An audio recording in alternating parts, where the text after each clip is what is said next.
नमस्कार दोस्तों, मैं जयलक्ष्मी संस्कार स्कूल से।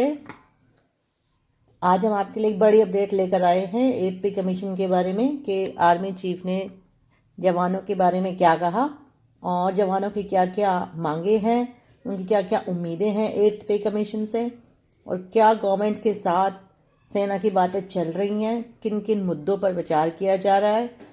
यह वीडियो भी आपको दिखाया जाएगा जिसके अंदर आर्मी चीफ खुद अपने मुंह से इनके सब के बारे में, मुद्दों के बारे में बात कर रहे हैं। तो 8 पे कमीशन को लेकर आर्मी चीफ का एक बड़ा बयान सामने आया है कि किन किन बातों का ध्यान रखना है। 8 पे कमीशन का जब वेतनमान डिसाइड होगा तो उसमें आर्मी किन किन क्या क्या उम्मीदें रखती है सरकार से कि किस किस चीज़ का ध्यान रखा जाना चाहिए। तो आज हम आर्मी चीफ से ही उनके इन मुद्दों के बारे में सुनेंगे कि सैलरी स्ट्रक्चर क्या होना चाहिए। सैलरी स्ट्रक्चर ऐसा होना चाहिए जो जवानों के लिए जस्टिफाइड हो। उन्होंने एक बहुत ही इम्पॉर्टेंट बात करी है एक एक्स फैक्टर के बारे में। एक्स फैक्टर क्या होता है कि जो सोल्जर हैं उनकी नौकरी जो होती है वो दूसरी नौकरियों से थोड़ी अलग होती है। तो बहुत ज़्यादा उसमें जान का भी जोखिम होता है, उन्हें बड़ी ही मुश्किल और असंभव परिस्थितियों में रहना पड़ता है, परिवार से उन्हें दूर रहना पड़ता है। तो एक इमोशनल उसके अंदर एक वो बॉन्डिंग की भी कमी रह जाती है। तो इन सब बातों का भी ध्यान रखना पड़ेगा कि ये हम कोई एक नॉर्मल नौकरी से हम इसे कंपेयर नहीं कर सकते। इसी तरीके से आपको आर्मी का सैलरी स्ट्रक्चर एक अलग बनाना पड़ेगा, क्योंकि आर्मी का जो जवान है हमेशा गोलियां खाने के लिए तैयार रहता है। तो ये सब बातें आर्मी चीफ ने करी। उन्होंने कहा कि जो 8वां पे कमीशन है वो 7th पे कमीशन से थोड़ा उसे बेहतर बनाना पड़ेगा, क्योंकि जवानों के लिए हमेशा बहुत ही मुश्किल परिस्थितियां होती हैं, उनको हमेशा जान का जोखिम होता है और साथ के साथ उनकी आर्थिक मुश्किलें भी होती हैं। इन सबको ध्यान में रखना चाहिए जो है सरकार को, और तभी ये सैलरी स्ट्रक्चर डिसाइड होना चाहिए। ये सब अगर रहेगा तो सैनिक जो है उसका हौसला बढ़ेगा, मनोबल बढ़ेगा, वो बहुत ही अपनी नौकरी के प्रति मोटिवेटेड रहेगा और उसका ध्यान ड्यूटी पर रहेगा। वह अपने ज़्यादा फोकस कर पाएगा अपने काम पर और उसको आर्थिक चिंता नहीं सताएगी, ना ही उसके बाद उसके परिवार का क्या होगा, ये सब कुछ उसको सताएगा। तो इसलिए अगर हम चाहते हैं कि सैनिक और ज़्यादा फोकस से अपनी ड्यूटी करे और ज़्यादा फ्री माइंड होकर अपनी ड्यूटी करे, तो उसके लिए सरकार को उसके सैलरी स्ट्रक्चर पर कुछ एक विशेष ध्यान देना होगा। तो जब हम बात कर रहे थे एक्स फैक्टर की, तो जो सोल्जर के अंदर जो जज्बा होता है यह बाकी नौकरियों से उसको जो है अलग बनाता है।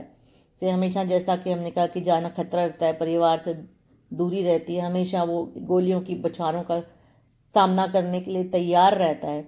तो 8th पे कमीशन को इन्हीं सब चुनौतियों को ध्यान में रखना होगा ताकि सोल्जर्स जो हैं और ज़्यादा मोटिवेटेड रहें। तो अगर हम सोल्जर्स की डिमांड की बात करें कि आखिर आर्मी की डिमांड है क्या गवर्नमेंट से, तो सबसे पहले जो डिमांड सोल्जर्स की यहाँ पर बताई गई है वह है एक रिस्क बेस्ड सैलरी होनी चाहिए कि जो सैनिक की नौकरी में जो रिस्क है उसको भी जो है हमें ध्यान में रखना है सैलरी स्ट्रक्चर डिसाइड करते हुए। इक्वल एमएसपी की बात करती है। जो आर्मी है वह मिलिट्री सर्विस है, मिलिट्री सर्विस पे पर विशेष ध्यान रखना है। मिलिट्री सर्विस सभी जवानों की एक समान होनी चाहिए।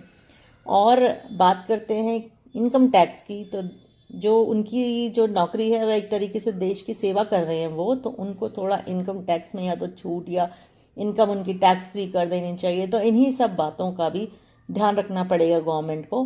प्लस जो अग्निवीर की जो गवर्नमेंट की जो स्कीम है उस पर थोड़ा सा और ज़्यादा ध्यान देना होगा। उनकी सैलरी भी थोड़ी सी और बढ़ानी होगी ताकि वह भी मोटिवेटेड रह सकें। तो जवानों की तनख्वाह सिर्फ पैसा ही नहीं होती, उनको जो है जो देश, जो सरकार उनको जो सम्मान देती है वह भी उनकी तनख्वाह का ही हिस्सा है। अगर गवर्नमेंट अगर इन सब बातों का ध्यान रखेगी तो जवानों का। तो आइए सुनते हैं आर्मी चीफ की जुबानी कि उन्होंने इस सब चीज़ों के बारे में क्या कहा और किन किन मुद्दों के बारे में उन्होंने बात करी और किस तरीके से उन्होंने सरकार का ध्यान इन सब चीज़ों के प्रति खींचा है। एक्स फैक्टर की बात करी है। आइए सुनते हैं आर्मी चीफ की जुबानी। Take you back when the last time the pay scale was announced. That time, if I remember correctly, before that, about 6 months before that, a lot many people had put up for PMR. because the pay scales were not comparable. After that, what happened?